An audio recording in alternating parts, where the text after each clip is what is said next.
So, hello students, welcome to CLAT Next. Myself, Advocate Ayush Mishra, and as you all know, I am the faculty for legal reasoning for your CLAT preparation. So, in last class, we had discussed like what is law, and in general, we had discussed the introduction regarding civil law, criminal law, and also we had started a civil law also, that is a contract law. So we had done with the introduction session of contract law. So now we are doing another law that is not a civil law, that is a criminal law, right? So basically what we are doing is हमने एक civil law देखा, ठीक है। उसके बाद हम एक criminal law भी देख लेते हैं ताकि हमें थोड़ा सा कंपैरेटिव एनालिसिस हो जाए कि क्या एग्जैक्टली डिफरेंस आता है, एग्जैक्टली हम किस सिनेरियोज में इनको पढ़ने वाले हैं, ठीक है। अभी जो हम जितने भी लॉज हैं हमारे पास 7, 8, 10 जो लॉज हैं हमारे पास जिनसे क्वेश्चंस आपको मिलने वाले हैं लीगल रीजनिंग में, तो उनके बारे में हम इंट्रोडक्शन क्लासेस कर लेते हैं पहले, और उसके बाद फिर मैं एक एक लॉ को पकड़ के और फिर उन पे डिटेल लेक्चर हम करेंगे, ठीक है। शुरू करते हैं हमारा क्रिमिनल लॉ।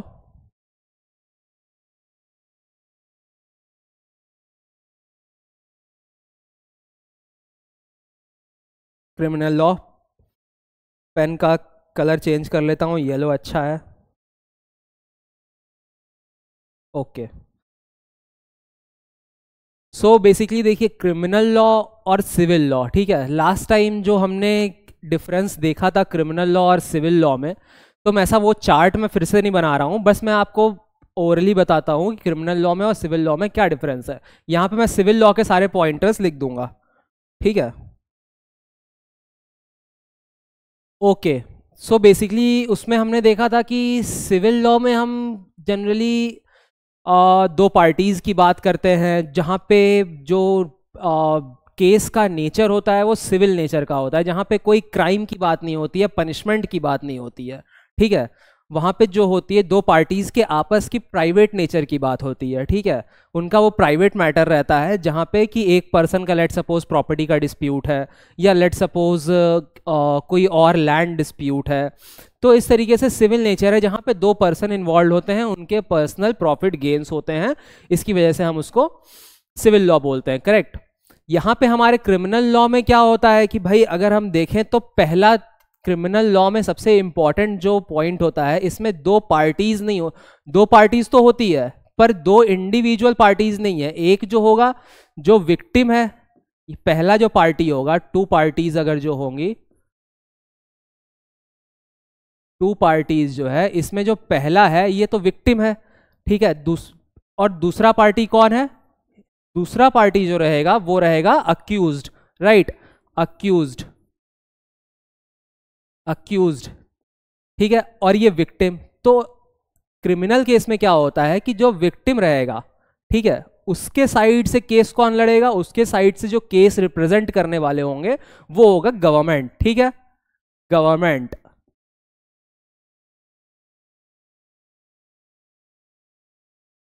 ठीक है, गवर्नमेंट, ठीक है।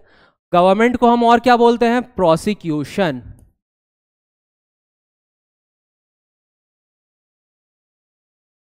प्रोसिक्यूशन। और इसको हम क्या बोलते हैं? डिफेंस, डिफेंस, ठीक है। तो प्रोसिक्यूशन और डिफेंस का मतलब कि प्रोसिक्यूशन जनरली जो गवर्नमेंट प्लीडर होगा, जो गवर्नमेंट के साइड से एडवोकेट होगा, ठीक है, जो कि विक्टिम के साइड को रखेगा कोर्ट में, उनको हम प्रोसिक्यूशन बोलते हैं। इसका काम है अक्यूज्ड को पनिश करवाना, ठीक है। अब वाई यहाँ पे क्यों गवर्नमेंट इन्वॉल्व हो गया है? मतलब कि अगर लेट सपोज हम कोई क्रिमिनल केस देखते हैं, लेट सपोज जो केस है वो उत्तर प्रदेश में हुआ है, ठीक है, को जो केस है वो उत्तर प्रदेश में हुआ है, ठीक है। तो उत्तर प्रदेश में अगर केस हुआ है तो हम कैसे लिखेंगे? Let suppose X Y Z versus state of UP, ठीक है, ऐसे करके आएगा। अगर यही कोई सिविल केस होता, let suppose X Y Z और ए बी सी कोई पर्सन है, तो उनके बीच अगर कोई सिविल केस होता तो उनका केस कैसे लिखा था? ये, ठीक है,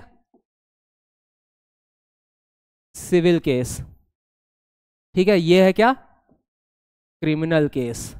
ठीक है, तो XYZ versus state of Uttar Pradesh, state of Uttar Pradesh यहाँ पे आया है, मतलब कि ये क्रिमिनल केस है। XYZ वर्सेस ABC, मतलब कि ये दो इंडिविजुअल पर्सन है, मतलब कि सिविल केस है। ठीक है, तो स्टेट ऑफ उत्तर प्रदेश यहाँ पे क्या रिप्रेजेंट कर रहा है कि स्टेट का काम ये है कि भाई सारे अपने जो भी उनके सिटीजन्स हैं उनको प्रोटेक्ट करना है। उनकी रिस्पॉन्सिबिलिटी किसके ऊपर है, वो स्टेट के ऊपर है कि वो अपने सिटीजन्स को प्रोटेक्ट करे, राइट। तो अगर क्राइम कमिट हुआ है तो भाई स्टेट कहीं ना कहीं एट फेलियर है, इसीलिए क्राइम को उसने कंट्रोल नहीं कर पाए। ठीक है, क्राइम कंट्रोल नहीं हुआ इसलिए कमिट हुआ। ठीक है, तो बेसिकली स्टेट का पर्पस ये है कि किसी भी तरीके से वो क्राइम को कंट्रोल करे। अगर क्राइम होता है तो स्टेट की रिस्पॉन्सिबिलिटी है, बिकॉज द स्टेट और the government is at failure, right. इसलिए जो रिप्रेजेंट करता है केस विक्टिम के साइड को वो स्टेट होता है। ठीक है, अब यहां पे हम दूसरा देखते हैं कि भाई जो नेक्स्ट डिफरेंस हमने पढ़ा था, डिफरेंस नंबर 1, डिफरेंस नंबर 2, यहां पे हम दूसरा डिफरेंस हमने देखा था कि जो सिविल केस होता है उसमें दो पर्सन जिनके बीच का केस है, only those person are affected, right. If I have the dispute with any other person, let's suppose a property dispute, so if I gain the property, if I lost the property, so the like the profit or loss is anyhow is going to me or that person only, right? The society does not get affected. But in a criminal case, if a offense has been committed towards me, right, then the whole society will get affected. Let's suppose a crime has been committed, a crime of let's suppose theft has been committed at my house. Let's suppose my vehicle is being stolen, then it is a threat to the whole society, right? किसका number कब लग जाएगा कोई भरोसा नहीं है। आज मेरी गाड़ी चोरी हुई है, कल आपकी गाड़ी चोरी हो सकती है ना, करेक्ट बात है।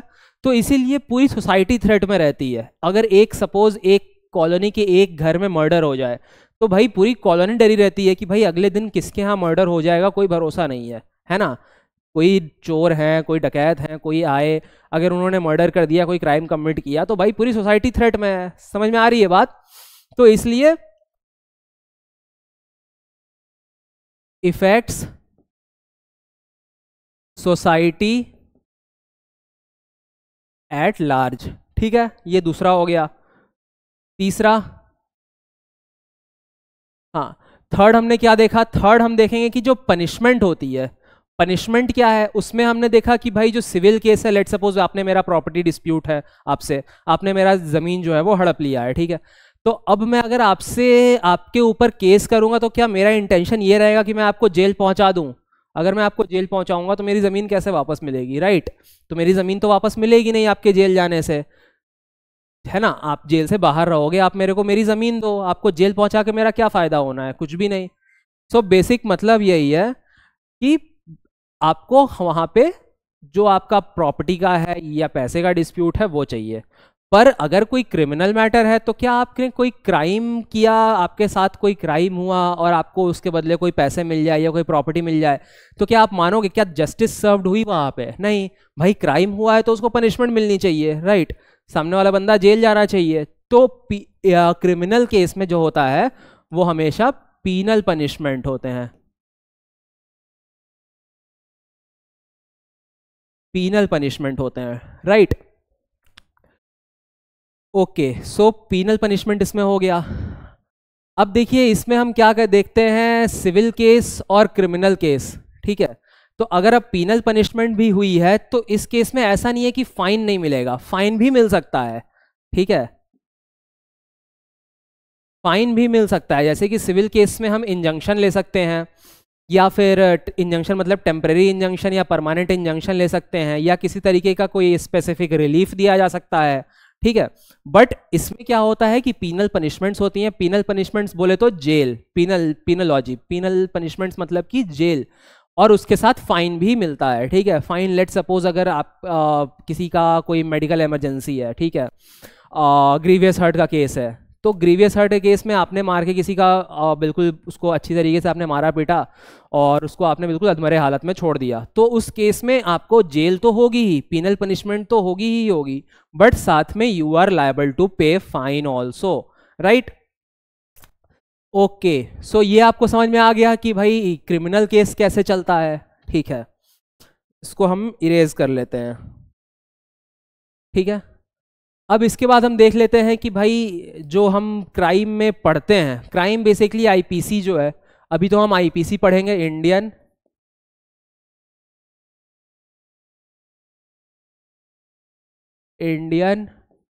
Penal code 1860। ठीक है, अब मैं आपको इसका थोड़ा सा बेसिक इंट्रोडक्शन दे देता हूं, इंडियन पिनल कोड 1860। तो 1860 1860 आपको दिख रहा है, ये प्री इंडिपेंडेंस लॉ है, राइट। अब इंपॉर्टेंट कुछ चीजें इंपॉर्टेंट है। ठीक है, ऑन द रिकमेंडेशन ऑफ, किसके रिकमेंडेशन पे बना था? ऑन द रिकमेंडेशन ऑफ, किसके रिकमेंडेशन में बना था?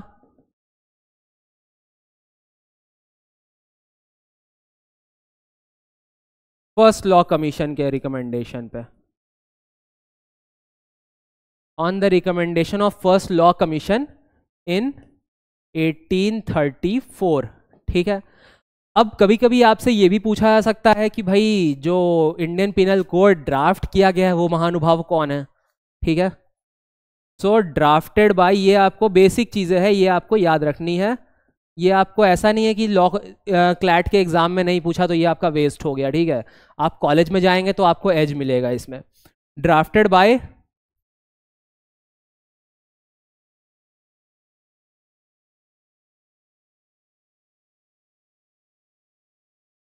Lord Macaulay. ठीक है, ड्राफ्टेड बाय लॉर्ड मकॉले। ठीक है, सो ये आपको बेसिक इंफॉर्मेशन आप समझ लीजिए इंडियन पिनल कोड के बारे में।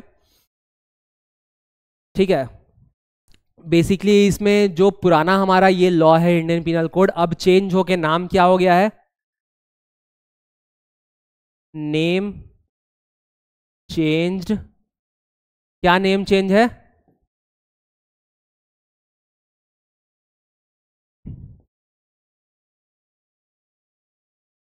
भारतीय न्याय संहिता 2023, भारतीय न्याय संहिता 2023, ये है क्रिमिनल का आईपीसी का नया नाम। 2023 में आया है ये लॉ, और इन्होंने इसने 1860 के लॉ को रिपील किया है, राइट। यहां तक आपको समझ में आ गया सबको? ओके, अब हम यहां के बाद देखते हैं कि भाई आईपीसी वर्क कैसे करता है। सबसे पहले हम कभी भी कोई भी लॉ पढ़ते हैं तो मैंने आपको फर्स्ट लेक्चर में ही बताया कि हम क्या देखते हैं, सबसे पहले उसके एसेंशियल एलिमेंट्स। ठीक है, एसेंशियल एलिमेंट्स देखते हैं कि भाई क्या होता है। तो बेसिकली अब आप ये बताइए कि जैसे आप लोग आईपीसी में हम लोग पढ़ते हैं ऑफेंसेस। ठीक है, जब भी आप बेयर एक्ट रेफर करेंगे तो आप देखेंगे कि ऑफेंसेस उसमें लिखा हुआ है। यहाँ मैं हेडिंग डाल देता हूँ, हेडिंग मिटा दिया, आईपीसी 1860। ठीक है, जब आप बेयर एक्ट पढ़ेंगे, बेयर एक्ट, ठीक है, तो बेयर एक्ट में आपको मिलेगा ऑफेंसेस, OFFENCES। ठीक है, ऑफेंसेस आपको मिलेगा। तो what do you mean by offences? यहां पे हमारे पास दो वर्ड हैं, ऑफेंसेस और क्राइम। ठीक है, ऑफेंसेस और क्राइम। अब देखिए जो बेयर एक्ट में मिलता है वो हमें ये वर्ड मिलता है ऑफेंसेस। बेयर एक्ट मतलब कि जो कि आपके रूल बुक लॉज होते हैं। ठीक है, जहां पे लॉज लिखे होते हैं। बेसिकली आप लॉ स्कूल में जाएंगे तो आपको बेयर एक्ट पढ़ना पड़ेगा। ठीक है, बेयर एक्ट सबसे मूल मंत्र है लॉ के लिए। 1 सेकेंड। हाँ, तो ऑफेंसेस और क्राइम। सो बेसिकली ऑफेंसेस देखिए क्या होता है, तो अगर हम देखें कि भाई क्राइम क्या होता है या ऑफेंसेस क्या होता है, अभी एज अ लेमैन हम ये मान लेते हैं कि दोनों one and the same thing है। ठीक है, as a layman, not being a law student, हम एज अ लेमैन ये मान लेते हैं कि ऑफेंसेस और क्राइम जो है वो one and the same thing है। ठीक है, सो बेसिकली क्राइम इज क्या है? Crime is an unlawful act. ठीक है, crime is an act which is committed by any person which is contrary to the law. ठीक है, which is contrary to the law. Commission of an offence which is contrary to the law. कोई भी ऐसा काम जो कि law में बाधित है, लॉ में आपको मना किया गया है, प्रोहिबिट किया गया है, उसी को आप क्राइम बोलते हो, ठीक है। बट जो हमारे इसमें बेयर एक्ट में वर्ड लिखा गया है वो लिखा गया है offence, why not crime. So basically देखिए क्राइम क्या है, अब यार आप मंदिर गए, ठीक है, आप मंदिर में चप्पल पहन के आपने चले गए, ठीक है, ये तो कहीं लॉ में नहीं लिखा हुआ है कि आप मंदिर में जब एंटर करोगे तो आपको जो आपके शूज हैं, स्लीपर्स हैं, उसको रिमूव करना है on the doors of the temple, right. But आपने वो नहीं देखा, आप चले गए, so it is a crime, right, it is a crime, not an offense, it is not an offense, it is a crime because it is morally wrong, right? So what is legal wrong is an offense, what is legal wrong is an offense। legal wrong मतलब कि जो कि आपको law में specifically mention है कि आपको ये चीजें नहीं करनी है, what is specifically prohibited in law is a legal wrong that is called an offense, correct? what is specifically prohibited in law that is called offense, apart from that every other thing is a crime, right? So basically for example 497 section 497, what is this? This is adultery. 497 is adultery. So basically adultery means like having an extramarital affair of any person who is already married, ठीक है। So basically now after the amendment adultery has been decriminalized, right? Adultery has been decriminalized, it means that adultery is not an offense at anymore, ठीक है। adultery अब कोई offense नहीं है, but it is still a ground for divorce, still a ground for divorce।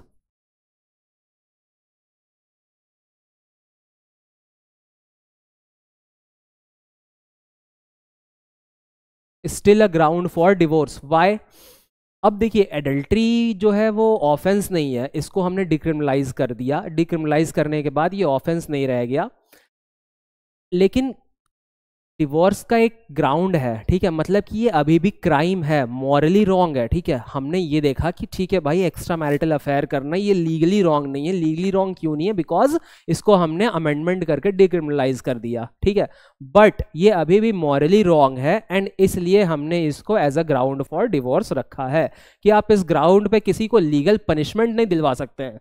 Legally wrong का मतलब है कि अगर आप कुछ करते हैं जो कि लीगली रॉन्ग है, जो कि प्रोहिबिटेड है लॉ में, और अगर आपने फिर भी वैसा एक्ट किया है तो उसके लिए आपको पीनल पनिशमेंट होगी।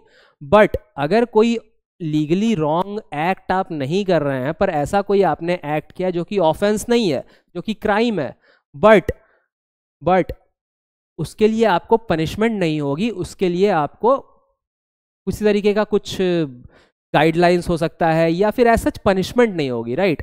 मतलब क्यों नहीं होगी? क्योंकि ऑफेंस नहीं है, वो एक क्राइम है। इसलिए एडल्ट्री में आपको जैसे क्राइम है तो इसलिए इस पे आपको जो है वो पनिशमेंट नहीं होगी, इस पे आपको ग्राउंड है डिवोर्स का, ठीक है। ये आपको समझ में आया ऑफेंस और क्राइम।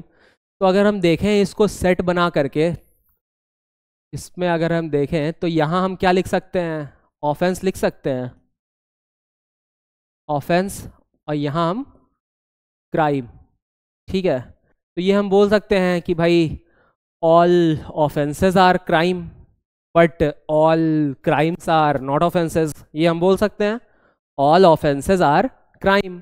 भाई जहाँ पे ऑफेंस हुआ है वहाँ पे वो तो लीगली रॉन्ग है ही है, मोरली रॉन्ग, एथिकली रॉन्ग, हर तरीके से रॉन्ग है। बट अगर वहाँ पे कोई क्राइम हुआ है तो क्या वो ऑफेंस है? तो ये कोई ज़रूरी नहीं है, राइट। ये जहाँ तक समझ में आ गया आपको? ठीक है, कोई डाउट होगा तो आप पूछ सकते हैं। इसको मैं क्लीन कर देता हूँ, ठीक है यार, ये बार बार मिट जाता है।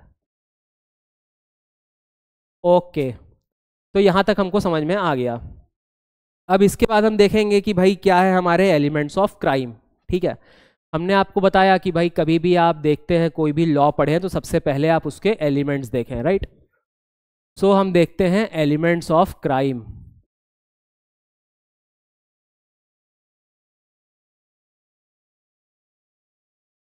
Elements of crime. So basic यहाँ पे 4 एलिमेंट्स हैं, इंपॉर्टेंट जो है वो है 4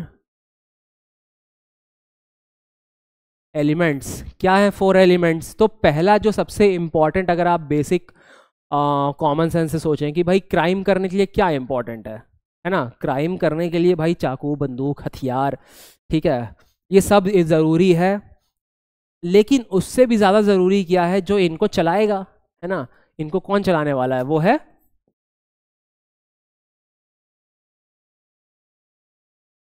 human being.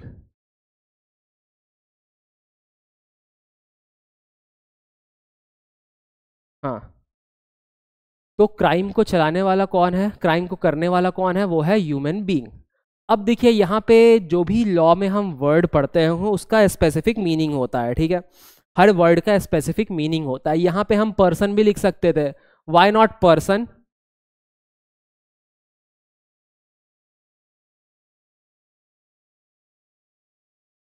Y not person,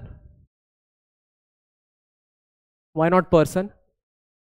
so basically क्या है कि ह्यूमन बीइंग का मतलब ये है कि जो पर्सन होते हैं, ठीक है, पर्सन जो होते हैं ये 2 टाइप के पर्सन हो सकते हैं। एक तो भाई जो नेचुरल पर्सन है, जो नेचुरल पर्सन है, और एक आर्टिफिशियल या जुडिशियल पर्सन है, ठीक है। एक तो आपके नेचुरल पर्सन है, एक तो आपके दूसरे आर्टिफिशियल और जुडिशियल पर्सन है। नेचुरल पर्सन का कौन होते हैं? नेचुरल पर्सन जो कि नेचुरली बॉर्न होते हैं, हमारे आपके जैसे ह्यूमन बीइंग, सी, ठीक है, ये सिंपल सी बात है कि ये जो होते हैं ये ह्यूमन बीइंग होते हैं, ठीक है। तो नेचुरल पर्सन जो होते हैं वो ह्यूमन बीइंग होते हैं।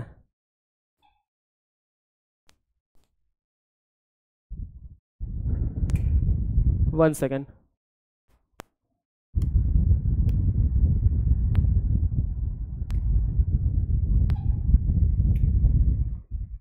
ओके, ये समझ में आ गया आपको कि जो नेचुरल पर्सन होते हैं वो हमारे ह्यूमन बीइंग होते हैं। आर्टिफिशियल और जुडिशियल पर्सन क्या होते हैं? सो बेसिकली देखिए, जैसे कोई कंपनी हो गई, ठीक है, किसी तरीके की LLP, let suppose private limited company है या एलएलपी है, ठीक है, तो इनको हम बोलते हैं natural person, sorry, artificial person और जुडिशियल पर्सन। मतलब कि इनके they opted all the characteristics, all the features of a natural person, but they are not considered as a natural person, they opted the features through the law, ठीक है, right. अगर हम देखें कि भाई कंपनी जो है वो एक ज्यूरिस्टिक पर्सन है, फॉर एग्जाम्पल कंपनी, ठीक है, company is a juristic person. Why we are saying the company is a juristic person? because the company has opted the face of a natural person with the by the law, by the applicable of law, right, किसी law के applicability से ही उनको मिला है। जैसे कि for example companies law,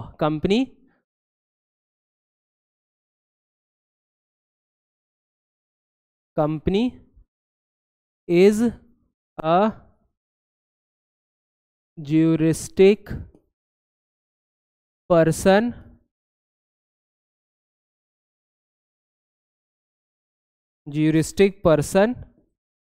as per section 11 of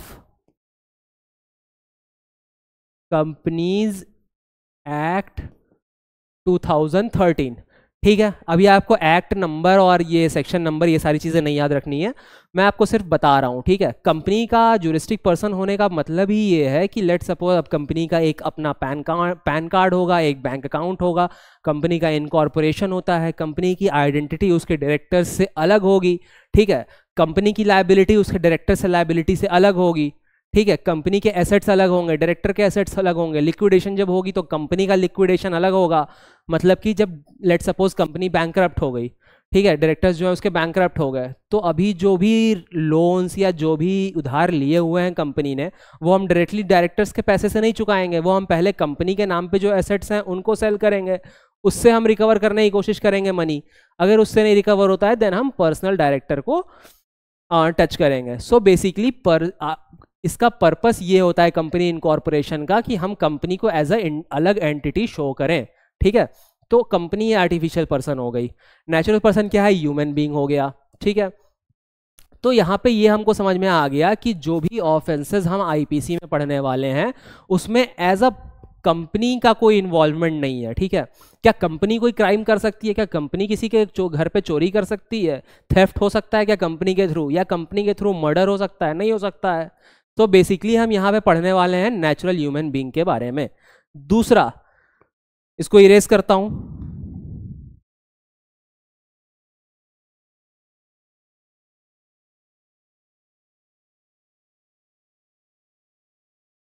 ठीक है, इसको इरेज कर। तो ये समझ में आ गया हमको कि यहाँ जो ह्यूमन बीइंग की बात हो रही है ये नेचुरल पर्सन की बात हो रही है, ठीक है। दूसरा, क्या हम यहाँ पे केस कर सकते हैं अगर हमारे ऊपर हमला या हमारे साथ कोई अटैक हुआ है, हमारे ऊपर किस तरीके का ऑफेंस हुआ है और वो एनिमल के थ्रू हुआ है, ठीक है। यहाँ ह्यूमन बीइंग लिखने का पर्पस ये है कि यहाँ पे जो भी एक्ट होगा, अब आप अपने पड़ोसी के घर गए, लेट सपोज वहां पे कोई जर्मन शेफर्ड उन्होंने रखा है, अब आपने क्या किया, आप कुत्तों से खेल रहे थे तो उस जर्मन शेफर्ड ने आप पे अटैक किया और जिसकी वजह से आपको ग्रीवियस इंजरी हो गई, ग्रीवियस हर्ट हो गया, ठीक है। तो क्या आप उस एनिमल को पनिश कर सकते हैं आईपीसी के अंडर? बताइए, आप एनिमल को पनिश कर सकते हैं आईपीसी के अंदर? तो answer is no, you can not punish animal. Why you can not punish animal? Because the first element of crime is human being. So human being का इन्वॉल्वमेंट होना बहुत जरूरी है। We cannot prosecute animals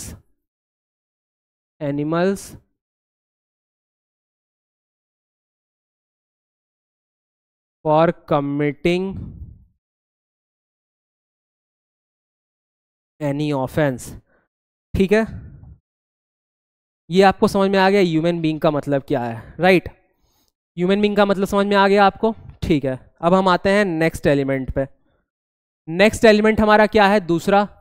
दूसरा हमारा element है and one of the most important, मैं double star कर रहा हूं, MENS, mens, REA, mens rea, ठीक है। मेंस रिया बोले तो देखिए, मेंस रिया जो है वो क्रिमिनल लॉ का सबसे इंपॉर्टेंट कॉन्सेप्ट है, मेंस रिया और एक्टस रियस, ठीक है। इसके बाद जो थर्ड एलिमेंट हम पढ़ने वाले हैं उसका नाम है एक्टस रियस, ठीक है।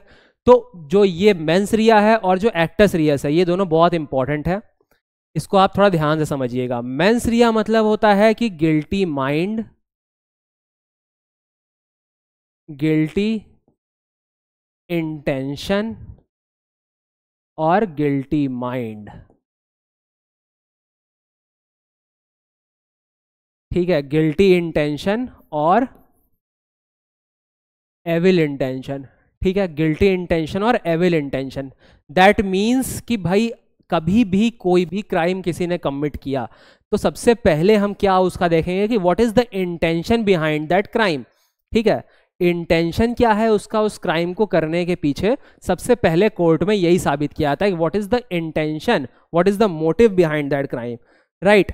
सो बेसिकली अभी हम आगे नेक्स्ट क्लास में पढ़ने वाले हैं कि भाई जब हम इंटेंशन, मोटिव, ये सब क्या होता है, इंटेंशन मोटिव में क्या डिफरेंस होता है। तो अभी हमारा इंट्रोडक्शन क्लास में आप इतना समझ लीजिए कि मेंस रिया का जो बेसिक मतलब होता है उसको हम बोलते हैं गिल्टी इंटेंशन या गिल्टी माइंड।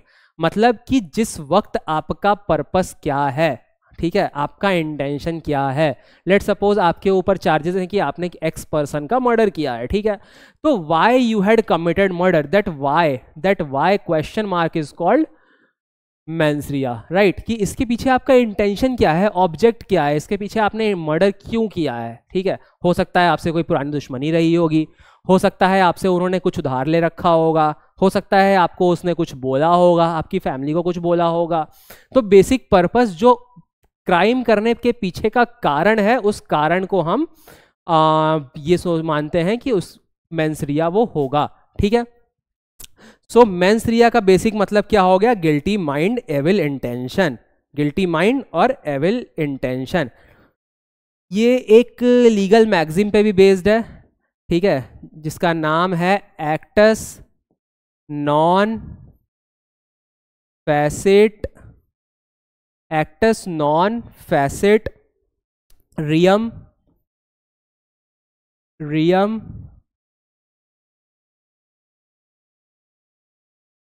निसी मेंस सेट रिया, ठीक है। ये दोनों एक ही मैगजीम है, ये दोनों लाइन जो है वो एक ही मैगजीम है, जस्ट मैंने इसको यहाँ पे कॉमा लगाया है। एक्टस नॉन फैसिट रियम निसी मेंस सेट रिया, ACTUS acts non FACIT फैसिट REUM रियम, NISI निसी मेंस सेट रिया, एक्टस नॉन फैसिट रियम निसी मेंस सेट रिया। इसका मतलब क्या है? The act itself can not make guilty, the act itself can not make anyone guilty unless his intention to do so, ठीक है। an act cannot make anyone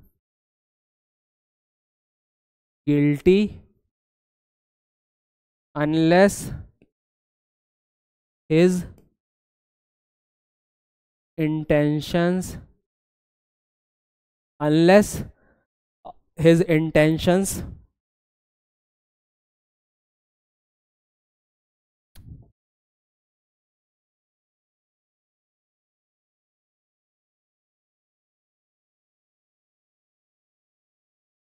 to do so, ठीक है। ये समझ में आ गया मतलब इसका मीनिंग।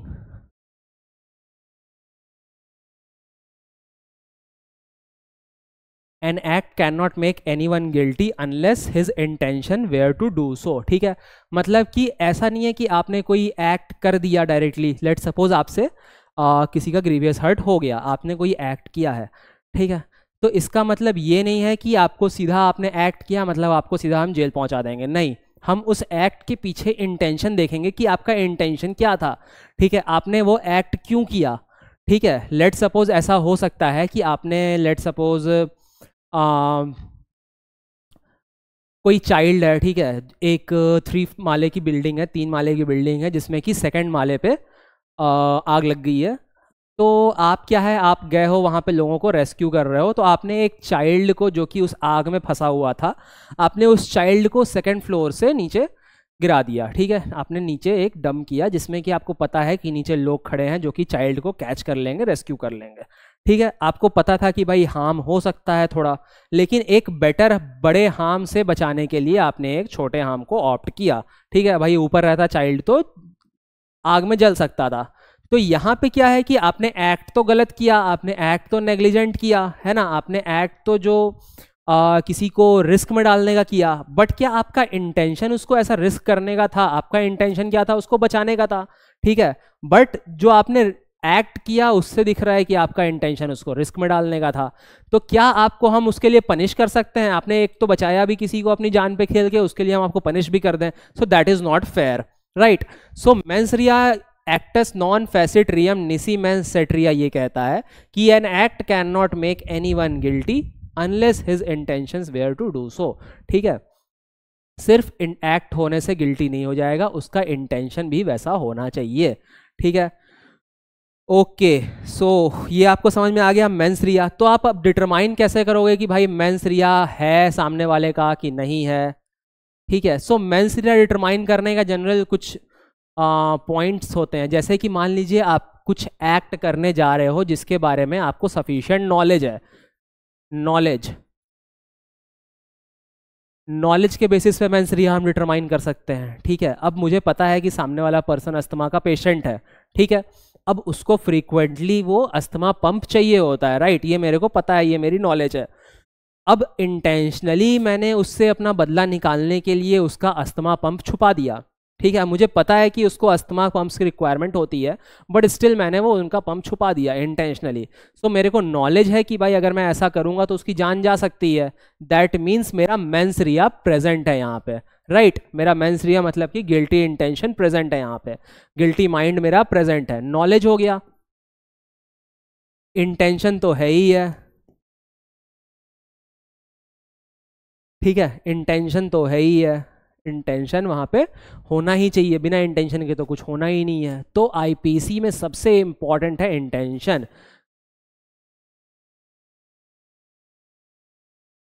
ठीक है, थर्ड क्या है आपका, नेग्लिजेंस।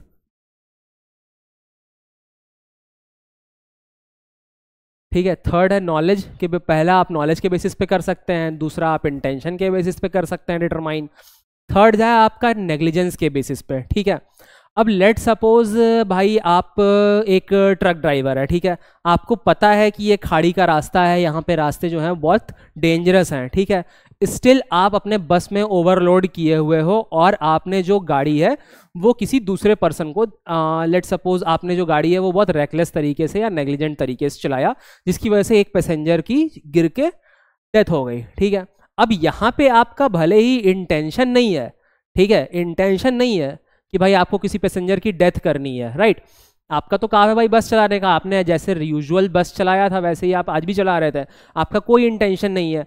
हाँ, कहीं ना कहीं आपको नॉलेज है, ठीक है, कहीं ना कहीं आपको नॉलेज है, राइट, अरे यार, हाँ हो गया ये, तो ये आपको इंटेंशन, नॉलेज, नेग्लिजेंस, ठीक है, और आपका नेग्लिजेंस भी है, आप रैकलेस ड्राइव कर रहे हो तो आपका ये नेग्लिजेंस भी है, राइट, तो यहाँ पे हम डिटरमाइन कर लेंगे कि हाँ आपका मेंसरिया था। ऐसा नहीं है कि सिर्फ आपका इंटेंशन होगा कि भाई इस पर्सन को किसी पैसेंजर की डेथ करनी है, ऐसा किसी बस ड्राइवर का इंटेंशन तो नहीं होगा, ठीक है, और ऐसा नहीं है कि हम इंटेंशन नहीं हुआ तो आपको हम बरी कर देंगे, ठीक है, नहीं, मेंसरिया चेक करने का हमारा डिफरेंट डिफरेंट पैरामीटर्स होता है, जैसे कि नॉलेज हो गया, इंटेंशन हो गया, नेग्लिजेंस हो गया, ठीक है। आगे हम और भी पढ़ेंगे कल्पेबल होमिसाइड, मर्डर, तो हमें पता चलेगा कि भाई लेट सपोज आप गए किसी शॉप पे, आपकी वहाँ पे किसी से हीटेड आर्ग्यूमेंट हुई और आपने वहाँ पे किसी पत्थर उठाया और आपने उसको दे मारा, उसकी वहीं पे डेथ हो गई, ठीक है, तो इसमें आपको अब क्या पनिशमेंट मिलेगी, क्वेश्चन आपको समझ में आ रहा है।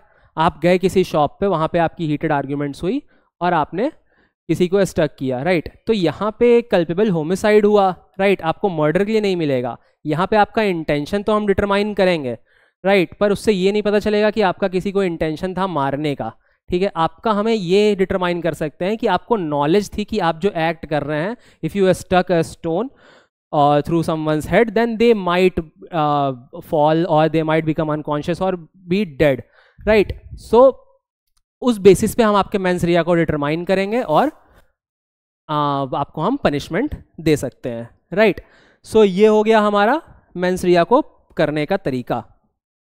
नेक्स्ट एलिमेंट जो है वो हम कल की क्लास में पढ़ते हैं।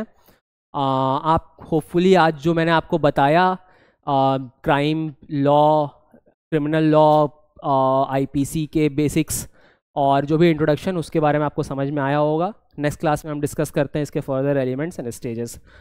थैंक यू सो मच, आप लोग रिवाइज कर लीजिएगा।